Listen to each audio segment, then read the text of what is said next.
British advanced pain clinic, నొప్పి మాయం, surgery దూరం. For appointments 9155515563.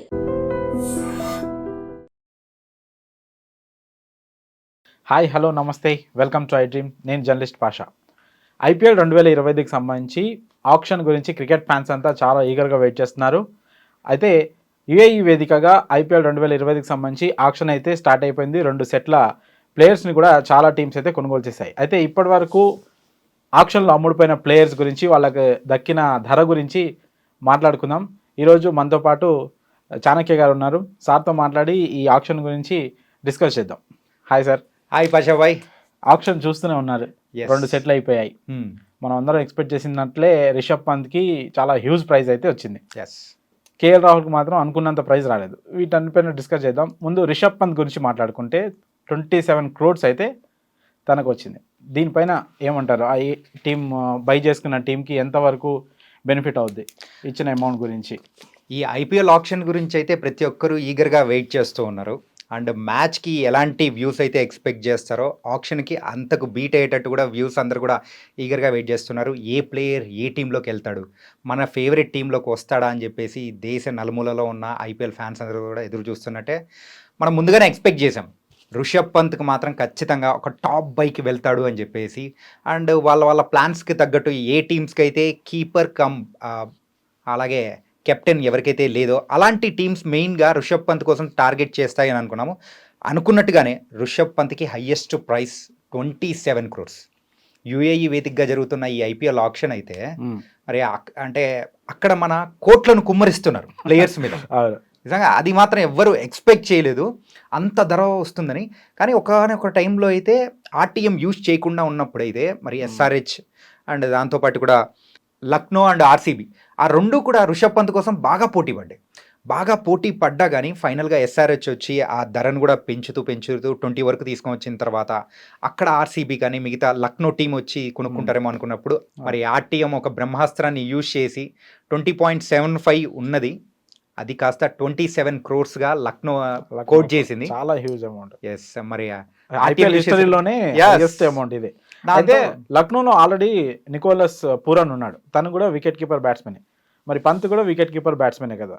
సో ఆ రోల్ ఎట్లా సెట్ అవుద్దని, వీళ్ళు ఓన్లీ కెప్టెన్సీ కోసమే అంత అమౌంట్ పెట్టారనుకోవచ్చా? కెప్టెన్ అంటే అక్కడ మెయిన్గా కావాల్సింది కెప్టెనే. అంటే లాస్ట్ సీజన్లో అయితే కేఎల్ రాహుల్ని ఎలాంటి పరిస్థితుల్లో వాళ్ళు వదులుకున్నారో వాళ్ళకు ఒక స్టార్ ఇమేజ్ అనేది కూడా కావాలి. లక్నో టీం మీద కూడా ఒక బ్యాడ్ ఇంప్రెషన్ కానీ ఒక negative vibration kind of thing అనేది కూడా ప్రేక్షకుల్లో అనేది ఉంది. ఇప్పుడు రిషబ్ పంత్ని తీసుకురావడంతో అంత టాప్ బై పెట్టి తీసుకురావడంతో కూడా సో వాళ్ళకంటూ ఒక స్టార్ వాల్యూ అనేది కూడా పెరుగుతుంది. ఆ స్టార్ వాల్యూ పెరిగిన తర్వాత దాంతోపాటు కూడా వాళ్ళ మీద వచ్చిన ఏదైతే మచ్చ పడిందో దాన్ని క్లియర్ చేసుకోవడానికి కూడా ఈ యొక్క రిషబ్ పంత్ని తీసుకురావడం కూడా ఎంతగానో ఉపయోగపడుతుంది. అండ్ వికెట్ కీపర్ రోల్ విషయానికి వస్తే మాత్రం దానిలో టెన్షన్ పడాల్సిన అవసరం లేనే లేదు. సో లాస్ట్ సీజన్లో అయితే నికోలస్ పూరన్ని మనం వికెట్ కీపర్గా చూసాం, వికెట్ కీపర్ కమ్ బ్యాట్స్మెన్గా. కానీ ఈ సీజన్లో అయితే మనం రిషబ్ పంత్ని కెప్టెన్, వికెట్ కీపర్, బ్యాట్స్మెన్గా 3 రోల్స్కి మరి లక్నోకి న్యాయం చేయబోతున్నారని క్లియర్గా అర్థమైపోతుంది. అదే చాలా ఐపీఎల్ ఆక్షన్కి ముందు వచ్చిన టాక్ ఏంటంటే చెన్నై కూడా రిషబ్ పంత్ని తీసుకుంటుంది, అలాగే పంజాబ్ కూడా పోటీకి వస్తుంది. కానీ అదేం జరగకుండా సో మధ్యలో వచ్చేసింది లక్నో. సో మరి చెన్నై అలాగే పంజాబ్ ఎందుకు పంత్ కోసం పోటీ పడలేదంటే అంటే వాళ్ళ దగ్గర అంత పర్స్ ఎక్కువ లేదనుకోవచ్చు. మెయిన్గా అది సిఎస్కే దగ్గర. ఓకే, సిఎస్కే అయితే అంత ఎక్కువ పర్స్ లేదు. అంత ఒకవేళ పర్స్ తీసుకున్నా కానీ మిగతా టీంని సెట్ చేసుకోవడానికి వాళ్ళ దగ్గర ఉన్న మిగతా పర్స్తో సెట్ అవ్వదు. కాబట్టి అందుకోసం మెయిన్గా ఆ సిఎస్కే పక్కకి వెళ్ళిపోయింది. అండ్ పంజాబ్ కింగ్స్ వచ్చేటప్పటికి పంజాబ్ కింగ్స్ ఆల్రెడీ అంతకంటే ముందు శ్రేయస్ అయ్యర్ మీద కావాల్సినంత ఇన్వెస్ట్ చేసేసింది. సో కాబట్టి వాళ్ళు ఇప్పుడు మళ్ళీ ఇంకొక స్టార్ ప్లేయర్ కోసం వెళ్ళినా కానీ అంత ఉపయోగం ఏమీ ఉండదు వాళ్ళకు. ఎక్కడైతే పంజాబ్ టీం అయితే సో ఎప్పుడైతే పాయింటింగ్ ఒక కెప్టెన్గా ఒక మెంటర్గా అయితే పంజాబ్ కింగ్స్కి వచ్చాడో అప్పటి నుంచి ఒక కొత్త టీంని బిల్డ్ చేసుకోవాలని వాళ్ళు డిసైడ్ అయిపోయారు. మనం ఆల్రెడీ చూసాం వాళ్ళను టీంని రిట్రీవ్ చేసుకునే విషయంలో కూడా కేవలం 2 ప్లేయర్స్ని మాత్రమే రిట్రీవ్ చేసుకున్నారు. కానీ మిగతా అంతా టీంని కోర్ నుంచి బిల్డ్ చేసుకుందామని పాయింటింగ్ ఒక ఆదేశాలతో పంజాబ్ కింగ్స్ అయితే డిసైడ్ అయిపోయారు. ఒకవేళ శ్రేయస్ అయ్యర్ వచ్చిన ప్లేస్లో రిషబ్ పంత్ కానీ వచ్చినట్టే పంజాబ్ కింగ్స్ ఖచ్చితంగా రిషబ్ పంత్ని టార్గెట్ చేసే అవకాశాలు కూడా ఎక్కువగా ఉండేవి. అండ్ ఇంకొక విషయం కూడా మనం చూసుకోవచ్చు, శ్రేయస్ అయ్యర్ కోసము డీసీ అండ్ పీవీకేస్ 2 నువ్వా నేనా అన్నట్టు పోటీ పడి మరి వెళ్ళాయి. ఋషభ్ పంత్ కన్నా కానీ ఒకనొక ప్రైజ్ ట్యాగ్ వచ్చి 20.75 దగ్గర అయిపోయింది, కానీ శ్రేయస్ అయ్యర్కి మాత్రం అలా కానే కాదు. వాళ్ళు వెళ్తూనే ఉన్నారు 25 దాటేటప్పటికి ఏంటబ్బా అనుకున్నాం. 26కి వెళ్ళిన తర్వాత ఒక హార్ట్ బీట్ రేజ్ అయిపోయింది. 26 తర్వాత కూడా 26.75. మై గాడ్, ఏంటిది ఇలాంటి ప్రైజ్, అసలు రికార్డులని బద్దలు కొట్టేశాడు శ్రేయస్ అయ్యర్ సూపర్ అనుకో. స్టాక్ వచ్చిన రికార్డ్ ప్రైస్ అయితే అయ్యర్ బ్రేక్ చేశాడు, ఆ తర్వాత పంత్ బ్రేక్ చేశాడు. ఓకే, అయ్యర్ కి అంత హ్యూజ్ అమౌంట్ పంజాబ్ పెట్టడం కరెక్టేనా? అవసరమే అండి, ఎందుకంటే వాళ్ళ దగ్గర ఆల్రెడీ కెప్టెన్ లేరు అండ్ వాళ్ళ టీంని సరైన దశలో నడిపించడానికి కూడా కావాలి. అండ్ లాస్ట్ టైం కూడా చూసాం శ్రేయస్ అయ్యర్ యొక్క కెప్టెన్సీలోనే కేకేఆర్ కప్ అనేది కూడా లిఫ్ట్ చేసింది. మరి అంత బ్రాండ్ వాల్యూ ఉన్న ప్లేయర్ ఇండియాకు కూడా ఆడుతూ ఉన్నాడు, T20కి కరెక్ట్గా సూట్ అయ్యే ప్లేయర్. అండ్ పీబీకేఎస్ అయితే ఖచ్చితంగా వాళ్ళు టార్గెట్ చేసింది అయితే ఋషభ్ పంత్ కోసమైనా, కానీ వాళ్ళ అనుకునే ఎక్స్పెక్టేషన్స్తో మరి ఇక్కడ అయితే మరి శ్రేయస్ అయ్యర్ వచ్చాడు. శ్రేయస్ అయ్యర్ని కూడా వాళ్ళు తీసుకున్నారు. మరి ఆ శ్రేయస్ అయ్యర్ కూడా ఈసారి పీబీకేఎస్ యొక్క రాతను మారుస్తాడేమో అని కూడా అనుకుంటున్నారు. ఎందుకంటే ఇప్పటి వరకు ఒక మంచి సీజన్ అనేది కూడా పీబీకేఎస్కి లేదు. స్టార్టింగ్లో మనం చూసాం, కానీ ఆ తర్వాత అయితే ఎక్కడ కనిపించలేదు. కాబట్టి ఈసారి మరి శ్రేయస్ అయ్యర్ చేతిలో పంజాబ్ కింగ్స్ యొక్క రాత మారుతుందేమో, వేచి చూడాలి. అదే పంజాబ్లో ఫస్ట్ ప్లేయర్, ఫస్ట్ సెట్లో వచ్చిన హర్షదీప్ సింగ్ని కూడా ఆర్టీఎం వాడు 18 కోట్లకి పంజాబ్ వాళ్ళు అయితే తీసుకున్నారు. సో పాత ప్లేయర్, ఇంతకుముందు పంజాబ్ ఆడిన ప్లేయరే, వాళ్ళకి హర్షదీప్ పంజాబ్లో ఉండడం వాళ్ళకి ఎంతవరకు బలం అవుతుంది అనుకుంటున్నారు? ఖచ్చితంగా ఏంటంటే లాస్ట్ సీజన్లో మరి హాఫ్ ఆఫ్ ద సీజన్ అయిన తర్వాత మరి పంజాబ్ కింగ్స్ మ్యాచెస్ గెలవడంలో ఒక కీలక పాత్ర పోషించింది కూడా హర్షదీప్ సింగ్. అండ్ ఇప్పుడైతే T20స్లో తన బౌలింగ్ ఉన్న పదును కానీ, సో తన వేగం కానీ, అది కాకుండా యూత్ని ఎప్పుడైతే టార్గెట్ చేసుకుంటూ ఆ కోర్ టీమ్ని బిల్డ్ చేసుకుంటూ వెళ్ళారంటే వాళ్ళ టీమ్ బ్రాండ్ వాల్యూని కూడా ఫ్యూచర్లో ఒక స్టార్ ప్లేయర్గా తనని చూపించుకోవచ్చు. సో ఆ రకంగా కూడా హర్షదీప్ సింగ్ని తీసుకున్నారు. అండ్ మనం చూసాము ఏంటంటే SRH అండ్ RR స్టార్టింగ్లో హర్షదీప్ సింగ్ కోసం బాగా పోటీ పడ్డారు. ఏంటంటే ఫస్ట్ ప్లేయర్ ఎవరైతే వస్తారో వాళ్ళ కోసం మాత్రం పోటీ పడే అవకాశాలు ఖచ్చితంగా ఉంటాయి. ఎందుకంటే హ్యూజ్ పర్సన్ది, ఎంతగా ఉంటే అంత పెట్టేయచ్చు. స్టార్టింగ్లో మనం కూడా అనుకుంటాం కదా, ఏది ఫస్ట్ 10 daysలో మనకు శాలరీ రాగానే మనం ఎలా అయితే ఖర్చు పెట్టుకుంటామో మొత్తం భలే ఖర్చు పెట్టేస్తాం, ఏదంటే అది కొనేసుకుంటుంటాం. కానీ చివరికి వచ్చేటప్పటికి మాత్రం మనం కొంచెం పొదుపు అయిపోతుంటుంది. అలాగే అంటి పరిస్థితిలోనే మరి ఆర్టీఎం యూజ్ చేసి, వాళ్ళిద్దరు పోటీలో ఉన్నా కానీ ఫైనల్గా ఆర్టీఎం యూజ్ చేసి మరి అయితే పంజాబ్ అయితే హర్షదీప్ సింగ్ని తీసేసుకుంది, అది కూడా 18 కోట్లు. That was an good buy. Mitchell స్టార్క్కి లాస్ట్ మినీ ఆక్షన్లో ఒక హ్యూజ్ ప్రైస్ 24 crores దాకా వచ్చినాయి, 24.75 దాకా వచ్చినాయి. ఇప్పుడు మాత్రం 11.75కే ఢిల్లీ క్యాపిటల్స్ అయితే సొంతం చేసుకుంది. ఎందుకు అంత ప్రైస్ తగ్గింది స్టాక్ అంటే? స్టాక్ ఏంటంటే మినీ ఆప్షన్కి అండ్ మెయిన్ ఆప్షన్కి మనము పొంతం లేదండి, అంటే డిఫరెన్స్ చాలా ఉంది. మెయిన్గా చెప్పాలంటే ఏంటంటే అక్కడ ఆల్రెడీ కావాల్సిన టీం అంటే కోర్ టీం అనేది ఉంటుంది మినీ ఆప్షన్లో. అంటే కొన్ని ఎప్పుడైతే ఫిల్ ఇన్ ద బ్లాంక్స్ ఎలా ఉంటాయో ఆ ప్లేసెస్కి మాత్రమే టార్గెట్ చేస్తూ ఉంటారు. సో అందుకోసమే మిచెల్ స్టార్క్ కోసం అంత ప్రైస్కి వెళ్ళారు. ప్రైస్కి వెళ్ళిన తర్వాత దానికి తగ్గట్టు న్యాయం కూడా చేశాడు. ఏం చెప్పాలంటే వేరే ప్లేయర్స్ ఎవరైనా కానీ ఆ ప్రైస్ ట్యాగ్ ఒక టెన్షన్లో సరిగ్గా ఆడకపోవడం కానీ, ప్యానిక్ అయిపోయిన సిచ్యువేషన్లో బోల్డెన్ని మనం చూసాం, ఇషాన్ కిషన్ విషయంలోనే చూసాం. కానీ ఇక్కడ మాత్రం స్టార్క్ మాత్రం అలా చేయలేదు. కాకపోతే ఇది మాత్రం DC వాళ్ళు ఒక స్మార్ట్ బై అనేది చేశారు. లాస్ట్ టైం 23-22 ఎంతో ప్రైస్కి స్టాక్ తీసుకున్నా కానీ మెయిన్ ఆప్షన్కి వచ్చేటప్పటికి పరిస్థితులు మారిపోతూ ఉంటాయి అండ్ చేయాల్సిన షాపింగ్ అనేది చాలా ఉంటుంది. కాబట్టి సో ఎక్కువగా వేరే టీమ్స్ కూడా అంతగా ఇంట్రెస్ట్ చూపించలేదు. సో ఎప్పుడైతే ఆ 11.75 crores వచ్చిందో సో చాలు అని అనుకున్నారు. అండ్ DC అయితే ఇదే సరైన సమయం అని చెప్పేసి వాళ్ళకు కావాల్సిన బౌలర్ అనే వాళ్ళు కావాలి, సో ఆ ప్లేస్ని ఫిల్ చేయడానికి స్టార్క్ ఇస్ పర్ఫెక్ట్ అని చెప్పేసి సో మన GMR గ్రూప్ వాళ్ళు అనుకున్నారు. సో కరెక్ట్గా గురి చూసి కొట్టేశారు. ఆ DC వాళ్ళు తీసుకున్న స్మార్ట్ బై ఇంకోటి మాట్లాడుకుంటే KL రాహుల్. చాలా ఎక్స్పెక్టేషన్స్ ఉండే, పంత్ తర్వాత అంత పెద్ద అమౌంట్ ఎవరికి వస్తుందంటే KL రాహుల్ పేరు బాగా వినిపించింది. కానీ జస్ట్ 14 కోట్లే అంటే KL రాహుల్కి అది వర్తబులా ఆ అమౌంట్ కాదంటారా? ఫ్రాంక్గా చెప్పాలంటే కాదండి. ఒకానొక సమయంలో ఏమనిపించిందంటే RCB ఏమన్నా కానీ లోకల్ బాయ్ని మళ్ళీ హోమ్కి పిలుచుకురావడానికి అంటే RCB KL రాహుల్ కోసం టార్గెట్ చేస్తుందేమో అని అనుకున్నాం. ఏంటంటే ఎప్పుడైతే KL రాహుల్ ఆప్షన్లోకి వచ్చాడో ఆ టైంలో వాళ్ళకు అప్రాక్సిమేట్లీ 75 crores వరకు వాళ్ళ పర్స్లో ఉన్నాయి. సో చూస్తున్నప్పుడు ఏముంది, ఆర్సీబీకి కేఎల్ రాహుల్ వచ్చేస్తాడు. మనం ప్రీవియస్గా కూడా విన్నాం కొన్ని రిపోర్ట్స్ కానీ కొన్ని లీక్స్ వచ్చేటప్పుడు కేఎల్ రాహుల్ని ఖచ్చితంగా ఆర్సీబీ తీసుకోబోతుందని చెప్పేసి ఇలా అన్న సందర్భాలు కూడా వచ్చాయి. అవును. కానీ ఐపీఎల్ ఆప్షన్లో ఫస్ట్ మార్కీ ప్లేయర్స్లో మాత్రం one of the upset players, అంటే ప్లేయర్స్ కాదు ప్రేక్షకుల్ని అప్సెట్ చేసింది ఏదైనా ఉందంటే కేఎల్ రాహుల్ బై. అవును. 14 crores కేఎల్ రాహుల్ పోవడం ఏంటి ఆ, అని చాలా తక్కువ. ప్రతి ఒక్కరు అనుకుంటారు. ఉమ్. సో రిషబ్ పంత్కి వచ్చిన ప్రైజ్ గురించి ఎంతగా మాట్లాడుకుంటారో, కేఎల్ రాహుల్కి 14 crores మాత్రమే వచ్చిందనే దాని గురించి కూడా అలాగే మాట్లాడతారు. ఢిల్లీ ఈ విషయంలో చాలా లక్కీ. Captain lucky. దొరికేశారు తక్కువకి. శ్రేయస్ అయ్యర్ కోసం వాళ్ళు కూడా చాలా ట్రై చేశారు. Yeah. అలాగే సిరాజ్ని ఆర్సీబీ అంటే ఆర్టీఎం కార్డు యూజ్ చేస్తుంది అనుకుంటే మాకు వద్దు సిరాజ్ అనుకుంది. Yeah. సిరాజ్ వచ్చేసి 12.25 crores గుజరాత్ తీసేసుకుంది. సిరాజ్ని ఆర్సీబీ తీసుకోకపోవడం ఎంతవరకు కరెక్ట్ అంటారు? అంటే చాలా సంవత్సరాల నుంచి ఆర్సీబీ టీంకి మహమ్మద్ సిరాజ్ తన సేవలు ఇస్తూ ఉన్నాడు.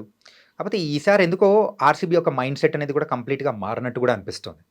ఏంటంటే ఎప్పుడు స్ట్రాంగ్ బ్యాటింగ్ లైనప్ ఏదైనా ఉంది అంటే అది ఆర్సీబీ అనే చూస్తుంటాం. కాకపోతే ఈసారి వాళ్ళు మాత్రం బౌలింగ్లో చేస్తున్న తప్పులు ఏవైతే ఉన్నాయో సో అవి చెయ్యకూడదు, లేదు కొత్త టీంని మనం కూడా బౌలింగ్ లెవెల్లో బిల్డ్ చేసుకోవాలి అనే ఉద్దేశంతో వాళ్ళు కూడా ఆ బౌలింగ్ యూనిట్ని కూడా పాత బౌలింగ్ యూనిట్ వద్దు, కొత్త బౌలింగ్ యూనిట్తోనే వెళ్ళాలి అని వాళ్ళు డిసైడ్ అయిపోయారు. అందుకోసమే మోస్ట్లీ మహమ్మద్ సిరాజ్ వైపు కూడా వాళ్ళు ఎక్కువగా ఇంట్రెస్ట్ చూపించలేదు. ఆ టైంలో కూడా ఆప్షన్ టైంలో కూడా వాళ్ళు పెద్దగా అంటే వాళ్ళు ప్యాడల్ లేపినట్టు కూడా అనిపించలేదు. అవును, కొంతవరకు పోయారు, బట్ కొంతవరకు పోయారు కానీ పెద్దగా వాళ్ళు ఇంట్రెస్ట్ అనేది ఎక్కడ చూపించినట్టు కూడా అనిపించలేదు. ఇంకా షమి గురించి మాట్లాడుకుంటే 10 కోట్లకి మన సన్ రైజర్స్ హైదరాబాద్ అయితే కొనుక్కుంది. చాలా మంచి బై అని చెప్పుకోవచ్చు. ఆల్రెడీ కమిన్స్ ఉన్నాడు కెప్టెన్ కమ్ బౌలర్గా కూడా. తనకి షమికి ఈ రెండు జోడీ బాగా పనిచేస్తుంది మనకి బాగా అనుకోవచ్చా? ఖచ్చితంగా అనుకోవచ్చు. కాకపోతే ఎస్ఆర్హెచ్ చేసిన ఒక స్మార్ట్ బైలో ఇది కూడా one of the smart by. ఏంటంటే మనకు బ్యాట్స్మెన్స్ ఉన్నారు, మిడిల్ ఆర్డర్ ఉన్నారు, అంతా సెటప్ అయిపోయింది. కాకపోతే ఫారెన్ ప్లేయర్స్ ఎక్కువ ఉన్న టీం ఏదైనా ఉంది అని అంటే వీళ్ళే మన ఎస్ఆర్హెచ్. కాకపోతే ఇప్పుడైతే బౌలర్స్ని తీసుకోవాలి. అలాంటి టైంలలో బౌలింగ్ యూనిట్లో కూడా ఒక ఎక్స్పీరియన్స్ బౌలర్ కావాలి. అలాంటి ఎక్స్పీరియన్స్ బౌలర్ విషయంలో మరి మహమ్మద్ షమీని తీసుకోవడం మాత్రం మంచి భయే. కాకపోతే మహమ్మద్ షమీ విషయంలో మాత్రం మనం ఆలోచించాల్సింది ఏదైనా ఉందంటే కేవలం ఒకటే, ఇంజరీ కన్సర్న్స్ అనేది కూడా ఒకటి ఉంది. అవును.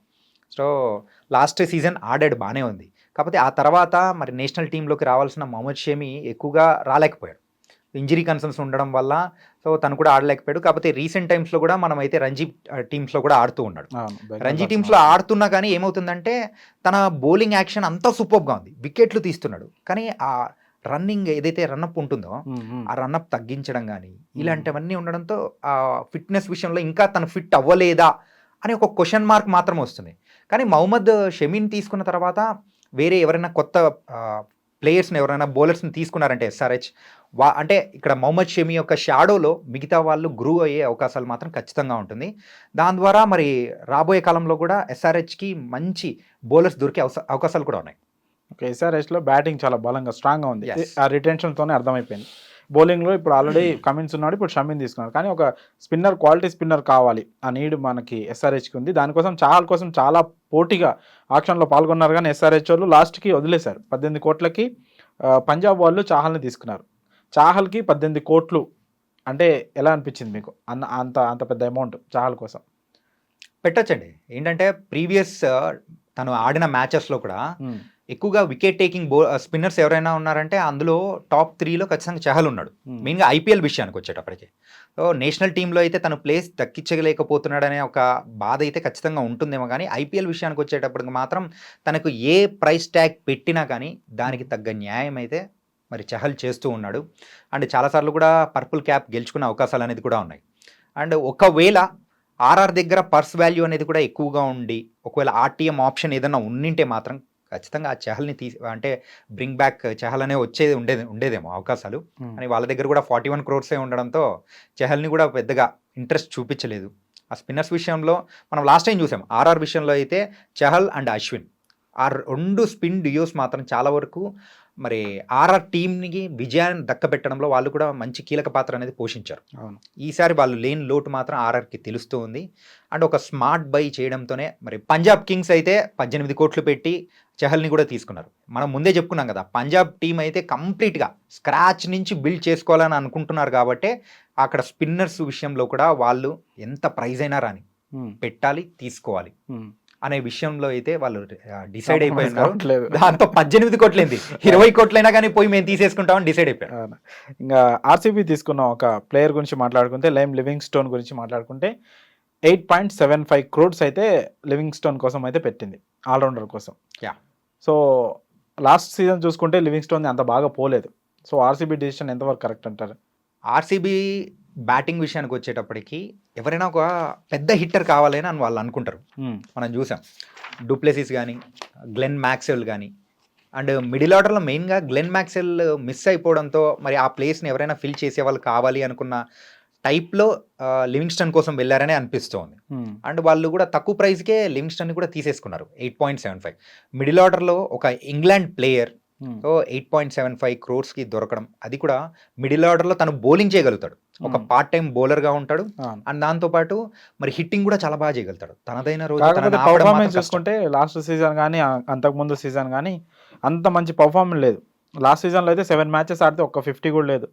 జస్ట్ 111 పరుగులు మాత్రమే కొట్టాడు మొత్తం మీద 7 matches మీద కలిపి. సో పర్ఫార్మెన్స్ అయితే అంత బాగాలేదు. మరి ఆర్సీబీ ఫ్యాన్స్ ఈ బై పైన ఎలాంటి రియాక్షన్స్ ఇస్తారో చూడాలి. ఇంకా ఆ తర్వాత చూసుకుంటే ఇంకా మిల్లర్ని లక్నో కొనుక్కుంది 7.5 crores. మిల్లర్ గతంలో గుజరాత్కి ఆడాడు, ఫినిషర్గా కూడా చాలా బాగా పనికొస్తాడు. అటు చూసుకుంటే లక్నోలో ఆల్రెడీ పూరన్ లాంటి ఒక మ్యాచ్ ఫినిషర్ కానీ ఒక ఉన్నాడు. ఇప్పుడు మిల్లర్ కూడా అంటే ఫారెన్ ప్లేయర్స్ ఎక్కువైపోతారేమో లక్నోలో, ఇంకా ఇంకా ఇంకా కొనుగోలు చేయాల్సింది వాళ్ళు. ఇంకా కొనుగోలు చేయాల్సి వస్తే మాత్రం ఇంకా తీసుకోరేమో అనిపిస్తుంది. ఆల్రెడీ మీరు అన్నట్టు డేవిడ్ మిల్లర్ ఉన్నారు, నికోలస్ పురన్ ఉన్నాడు. కానీ నికోలస్ పురన్ని వాళ్ళు ఆడిస్తే ఓపెనర్ కన్నా లేకపోతే 1 down కన్నా ఆడిచ్చే అవకాశాలు ఉంటుంది. అయితే ఒక ఫినిషర్ రోల్కి వచ్చేటప్పటికి మాత్రం ఈ డేవిడ్ మిల్లర్ని యూజ్ చేసుకునే అవకాశాలు ఎక్కువగా ఉన్నాయి. అండ్ ఆల్రెడీ మనం చెప్పినట్టు కేఎల్ రాహుల్ని వదిలిపెట్టిన తర్వాత ఆ ప్లేస్ని ఫిల్ చేయడానికి మరి రిషబ్ పంత్ని కూడా తీసుకొని వచ్చారు. రిషబ్ పంత్ నెంబర్ 4లో దిగి, సో తను కూడా ఒక ఫినిషర్ రోల్ అంటే మరి ప్రయత్నించే అవకాశాలు కూడా ఉంటాయేమో. ఆ బ్యాటింగ్ ఆర్డర్ ఏదైతే ఉంటుందో, సో మిగతా అంటే ఆ స్పాట్స్ని ఫిల్ చేసుకునే అవకాశాల్లో ఇప్పుడు వాళ్ళు ఫోకస్ చేయాలి. లేకపోతే మాత్రం లక్నో దగ్గర నుంచి అంటే మంచి స్టార్ ప్లేయర్స్ని తీసుకున్నా కానీ పర్ఫార్మెన్స్ మాత్రం నిల్ అయిపోయిందంటే ప్రేక్షకులు కూడా మరి డిసప్పాయింట్ అయిపోయే అవకాశాలు కూడా ఉంటాయి. ఇంకా రబాడాని గుజరాత్ 10.75 కోట్లకు తీసుకుంది. రబాడా అంటే షమీ ప్లేస్ని ఫిల్ చేయడానికి రబాడాకి అంత అమౌంట్ పెట్టింది అనుకోవచ్చా? అంటే రబాడా విషయానికి వచ్చేటప్పటికి last time Rabada Punjab Kings తరపున కూడా ఆడాడు. తను కూడా ఒక మంచి వికెట్ ఎబిలిటీ ఉన్న bowler. And south African bowlers మన పిచ్చెస్ మీద ఎంత ఎఫెక్టివ్గా ఉంటారో కూడా తెలుసు. అండ్ లాస్ట్ టైం గెలిచిన మ్యాచెస్లో కూడా ఒక కట్టుదిట్టమైన బౌలింగ్ అనేది కూడా పంజాబ్ కింగ్స్ తరపున కూడా రబాడా వేశాడు. కాకపోతే రబాడాకి 10.75 crores ఎలా వచ్చింది అని చెప్పేసి ప్రతి ఒక్కరు అనుకుంటున్నారు కదా.